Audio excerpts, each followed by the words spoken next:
உங்கள்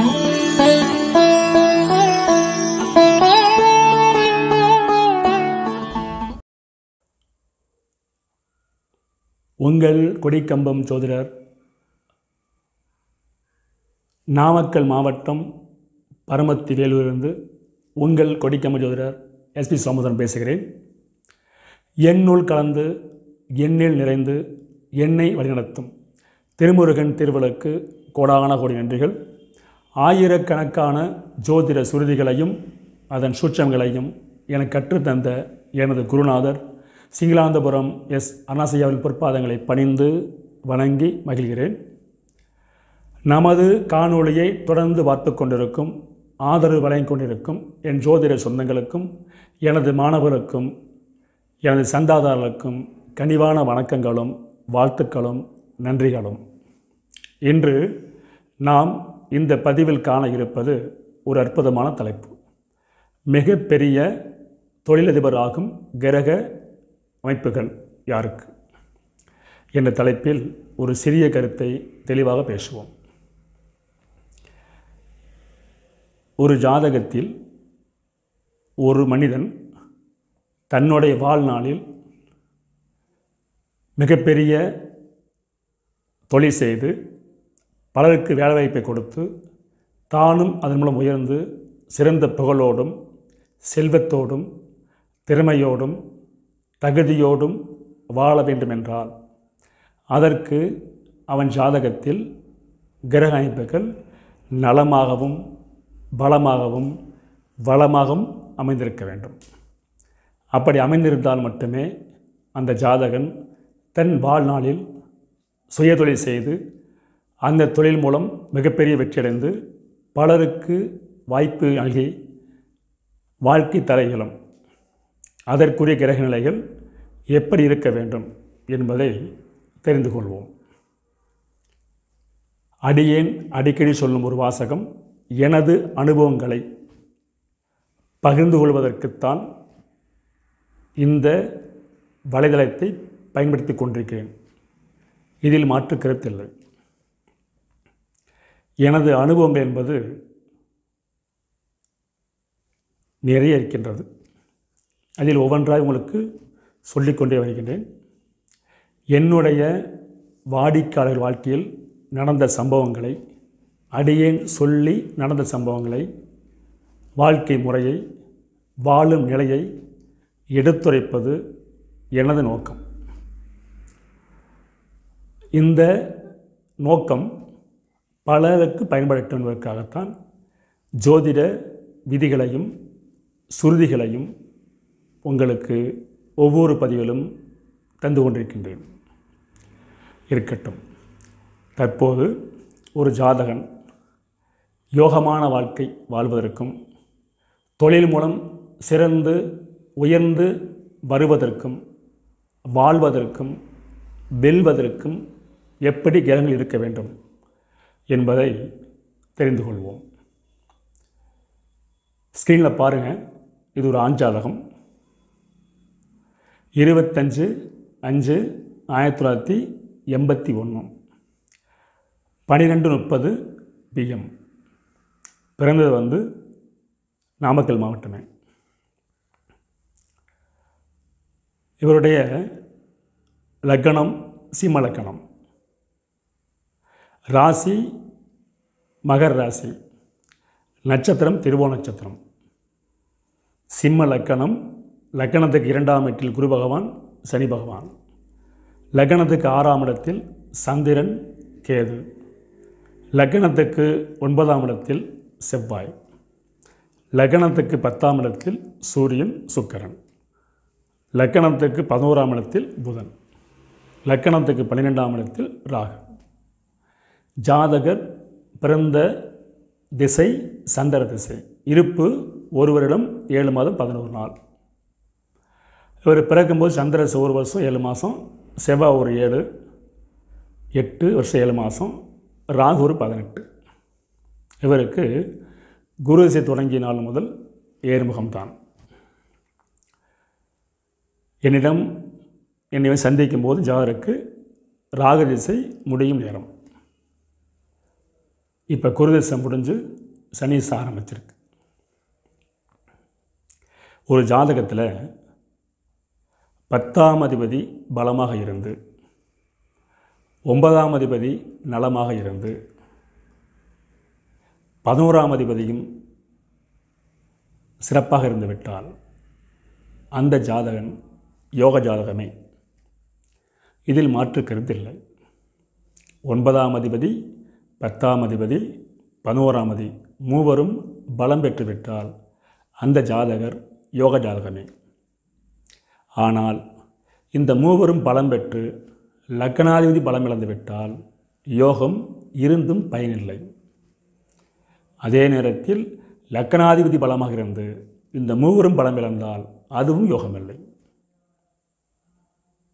ஆகச் சிறந்த விதியாக லக்னாதிபதியும் 9ஆம் அதிபதியும் 10ஆம் அதிபதியும் 11ஆம் அதிபதியும் பலமாக இருந்துவிட்டால் அந்த ஜாதகன் வெற்றியை பெறுவான், பெரும் வெற்றியை பெறுவான்.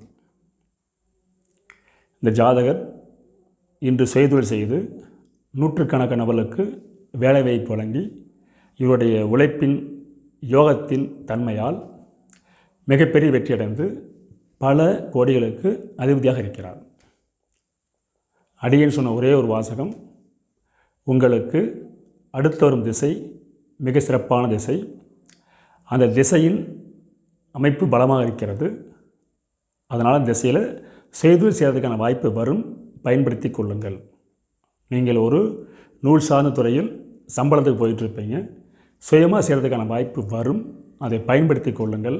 அதன் மூலம் படிப்படியாக பெரும் வெற்றி அடைவர் என்று அன்று எழுதி கொடுத்தோம். இன்று இவர் மிகப்பெரிய தொழிலதிபர், ஏற்றுமதிக்கும் இறக்குமதிக்கும் சொந்தக்காரர், பொருள் உற்பத்திக்கும் பொருள் விற்பனைக்கும் அதிபதி, நூற்றுக்கணவர்களுக்கு வேலைவாய்ப்பு தரும் தன்மை, கோடிக்கான செல்வங்களை பெறக்கூடிய யோகம் அனைத்தும் பெற்று திருமணம் முடிந்துவிட்டது. 2 குழந்தை இருக்கிறாங்க, செல்வாக்காக வந்துட்டு இருக்கார், ஒன்றும் பிரச்சனை இல்லை. அதுக்கு என்ன காரணமாக யோகம் இப்போ தான். இதுக்கு ஏதாவது பால் இருக்கிறதா என்று கேட்டால் இருக்கிறது. அடிக்கடி சொல்லும் வாசகம்தான் மீண்டும் நினைவுபடுத்துகிறேன். சுருதிகள் படி கிரகங்கள் அமைந்து அந்த திசாபுத்தி நடைமுறைக்கு வந்துவிட்டால் சூழலில் என்ன சொல்லியிருக்கிறதோ அது அந்த வாழ்வில் நடந்தே தீரும் என்பது என்னுடைய ஆணித்தரமான அனுபவக்கருத்து. அதன்படி பார்த்தால் இவருக்கு ஒரு பாடல் மிக அருமையாக இருக்கிறது. அந்த பாடலை சொல்லித்தான் அடியேன் அந்த கருத்தை சொன்னோம். அது இன்று நடந்து கொண்டிருக்கிறது. பொதுவாக ஒரு ஜாதத்தில் 9ஆம் அதிபதியும் 10ஆம் அதிபதியும் 11ஆம் அதிபதியும் தன் சொந்த வீட்டில் இருந்து லக்னாதி தொடர்பெற்று விட்டால் அவன் பிறன் சிறந்த யோக ஜாதகம். அதே நேரத்தில் இந்த மூவரும் சேர்ந்து கேந்திர கோணத்திலிருந்து ஒருவர் பலமாக இருந்து விட்டால் மிகப்பெரிய அரசனாய் வாழ்வான் என்பது அற்புதமான கருத்து. மீண்டும் நினைவுபடுத்துகிறேன். 9, 10, 11ஆம் அதிபதியில் கூடி லக்னாதி தொடர்பு பெற்று கேந்திரத்தில் இருந்து இதில் ஒருவரோ இருவரோ பலம் பெற்றால் அந்த ஜாதகன் மன்னவனாய் வாழ்வான், அதாவது அரசாளும் தகுதி பெற்றவனாக இருப்பான். ஆனால் அதே நேரத்தில் 9ஆம் ஆட்சி பெற்று 10ஆம் 10 ஆட்சி பெற்று 11ஆம் 11 ஆட்சி பெற்று இந்த மூவரில் ஒருவரோடு லக்னாதி சம்பந்தப்பட்ட விட்டால் அந்த ஜாதகன் மன்னவனுச்சாமாக வாழ்வான். அனைத்தும் கிடைக்கும். குடியிருக்க வீடு, பங்களா மாதிரி, போக்குவரத்துக்கு வாகனம், ஏவல் ஆட்கள், நினைக்கும் அனுபவிக்கக்கூடிய பொருளாதாரம், வெளிநாடு தொடர்பு, அந்நிய மொழி பாசை என்று இது மாதிரி பலவிதமான யோகங்களை அனுபவிக்கும் தன்மை வந்துவிடும். எப்படி இருந்தால் 9, 10, 11 பலமாக இருந்து லக்னாதி தொடர்பு இருந்தால் நன்றாக புரிந்து கொள்ளும். ஒரு யோக ஜாதகத்துக்கான லட்சணம் இதுதான். மிகப்பெரிய யோக ஜாதகத்துக்கான லட்சணம் இதுவே. 9, 10, 11 பலம் பெற வேண்டும், எவ்வளோ லக்னாதி சம்பந்தப்பட வேண்டும். இப்படி இருந்துவிட்டால் ஜாதகன் நிச்சயமாக உண்மையாக மிகப்பெரிய இடத்தை மிகப்பெரிய வெற்றியை அடைந்தே தீருவான். இதில் மாற்று கருத்தில்லை. சரி, இந்த கருத்தை வலியுறுத்தும் பாடல் ஒன்று இருக்கிறது. அந்த பாடலை பார்ப்போமா? உரைத்திடும் லாபம் 9, 10 விரிந்திடும் அந்த வீட்டில் அதிபனாகி பொருந்தும் தொகைப்படி அவ்விட்டோன் கேந்திரம் வகுத்தென்றில் மன்னவனாமே என்பது பாடல். மீண்டும் பலனைப்படுத்துகிறோம். உரைத்திடும் லாபம் 9, 10 விரித்திடும் அவ்வீட்டில் அன்றி அவ்வதிபனை பொருந்திய தொகைப்படி பொருந்தும் அவ்வீட்டோன் வருத்தமில்லா கேந்திரத்தில் வந்துற்றால் மன்னவனாம் என்பது பாடல். இந்த பாடல் சாராம்சம் கேட்டிங்களா, 9ஆம் அதிபதியும் 10ஆம் அதிபதியும் 11ஆம் அதிபதியும் அந்த வீட்டிலே ஆட்சி பெற்றால் யோக ஜாதகம். அதே நேரத்தில் இந்த மூவரும் சேர்ந்து கேந்திரத்தில் இருந்தால் மன்னவனாய் வாழ்வான் என்பது பாடல். இவருக்கு பாருங்கள், சிம்ம லக்கணம். லக்கணத்துக்கு 9ஆம் இடத்தில் செவ்வாய் ஆட்சி, லக்கணத்துக்கு 10ஆம் இடத்தில் சுக்கிரன் ஆட்சி, லக்கணத்துக்கு 11ஆம் இடத்தில் புதன் ஆட்சி. மூவரும் பலம். அது மட்டும் போதுமா? லக்கணாதிபதி சூரியன் பலமாக 10 இருக்கிறார். இந்த பாடப்படி கிரகம் அமைந்திருக்கிறது. ஜாதகர் சிறப்பாக வாழ்ந்து கொண்டிருக்கிறார். இவரும் எனது வாடிக்கையாளர் இருக்கட்டும். துணை விதியை தெரிந்து கொள்வோம். அடியின் அடிக்கடி சொல்லும் வாசகம், ஒரு பாடல் முழுமை பெற வேண்டுமென்றால் துணை விதியும் ஒத்துழைக்க வேண்டும். துணை விதி என்றால் ஆதிபத்திய விதிகள் 1, 2வது அணு விதிகள் 2, 3வது சூட்சம விதிகள். இந்த 3ம் கலந்துதான் துணை விதிகள். ஆனால் பால் என்ன சொல்லிக்கிறதோ அதுதான் முதல் விதி, அதுதான் முக்கிய விதி. இந்த துணை விதிகள் அந்த முக்கிய விதியை பலப்படுத்தவே பயன்படும். நன்றாக புரிந்து கொள்ளுங்கள். சுருதிகள் சொல்லிய விதிதான் முக்கிய விதி. அந்த முக்கிய விதிகளை பலப்படுத்தத்தான் துணை விதிகள். சரியா? சரி. இப்போ துணை விதி எடுத்துக்குவோம். முதல் விதியை லக்கணாதிபதி 10ல் இருந்தாலும் 10ஆம் அதிபதி லக்கணத்தில் இருந்தாலும் அவன் செய்தொழில் செய்வான். 1 அற்புதமான விதி. லக்கணாதிபதி 1ல் இருக்க வேண்டும், லக்கணாதிபதி 10ல் இருக்க வேண்டும், அல்லது 10ஆம் அதிபதி லக்கணத்தில் இருக்க வேண்டும். அப்படி அமைந்து விட்டால் ஜாதகன் செய்தொழில் செய்யும் தகுதி வந்துவிடும் அவனுக்கு. ரைட். அது மட்டும் போதுமா? லக்கணாதிபதியும் 10ஆம் அதிபதியும் கூடி 1, 4, 7, 10ல் அமர்ந்தாலும் ஜாதகன் செய்தொழில் செய்ய தகுதி பெற்றவன். 2. 3வது பார்த்தீங்களா, 10ஆம் வீட்டு அதிபதி 10ஆம் இடம் எதுவோ அந்த 10ஆம் வீட்டிற்கு 2 புறமும் 9ஆம் அதிபதியும் 10ஆம் அதிபதியும் பலம் பெற்றால் 10 பலமாகிவிடுகிறது. அந்த 10ஆம் அதிபதி ஆட்சி பெற்றுவிட்டால் அவனும் செய்தொழில் செய்ய தகுதி பெற்றாகிறான். 3 விதி புரிஞ்சுங்க. லக்கணத்துக்கு 10ஆம் வீடு 10ல் ஆட்சி பெற்று 10ஆம் வீட்டுக்கு இருபுறம் 2 ஆட்சி பெற்றால் அந்த ஜாதகன் செய்தொழில் செய்ய தகுதி பெற்றவன். 4 விதியாச்சா? அடுத்து பாருங்கள். ஒரு கிரகத்தின் பலத்தை தீர்மானிக்க 4 வகை இருக்கிறது. 1 ஆட்சி, 2 உச்சம், 3 மூலத்திரிகோணம், 4 திக்பலம். ஒரு கிரகத்தின் பலத்தை தீர்மானிக்க இந்த 4 வகைகளையும் பயன்படுத்த வேண்டும். 1 ஆட்சி, 2 உச்சம், 3 மூலத்திரிகோணம், 4 திக்பலம். இந்த 4ல் இருந்துவிட்டால் அந்த கிரகம் பலம் பெற்றதாக கருதப்பட வேண்டும். இவருக்கு பாருங்கள், திக்பலம் சொன்னால் சூரியன் லக்கணத்துக்கு 10ல் திக்பலம் பெறுகிறார். சூரியன் யார்? லக்கணாதிபதி வருகிறார்.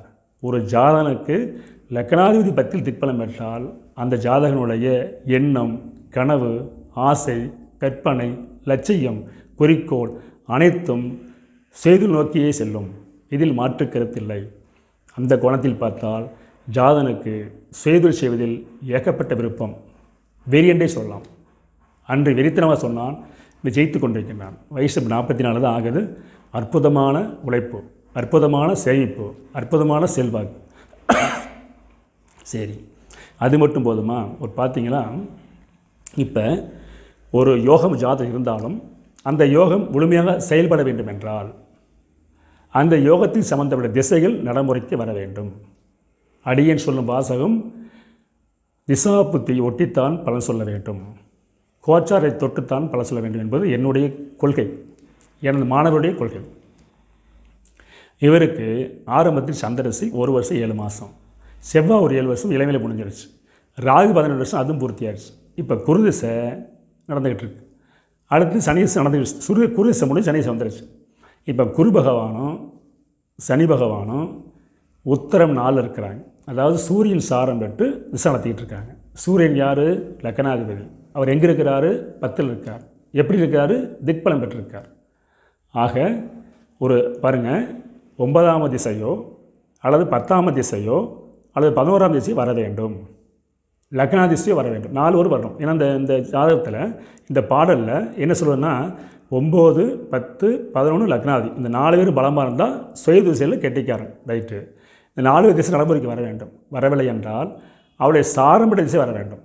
இப்போ பார்த்தீங்களா, குரு திசை சூரியன் சாரம், சனி திசை சூரியன் சாரம், அடுத்து போன திசை வந்துடும்.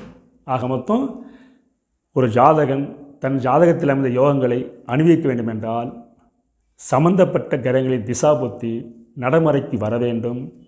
1. 2வது லக்னாதிபதி சம்பந்தப்பட வேண்டும். 2. 3வது பார்த்தீங்களா, கோச்சாரம் ஒத்துழைக்க வேண்டும். இப்படியெல்லாம் அமைந்து விட்டால் அந்த ஜாதகன் ஏழை வீட்டில் பிறந்திருந்தாலும், ஏன் தரித்திரத்தில் பிறந்திருந்தாலும் சரித்திரத்தை இடமளிப்பான் என்று கூறி அடிக்கடி சொல்லும் ஒரு வாசகம், பாரம்பரிய ஜோதிடம் ஜொலிக்கட்டும், பாடல் என்றும் ஜெயிக்கட்டும் என்று கூறி மீண்டும் அடுத்த சந்திப்போம். நன்றி, வணக்கம், வாழ்க வளமுடன்.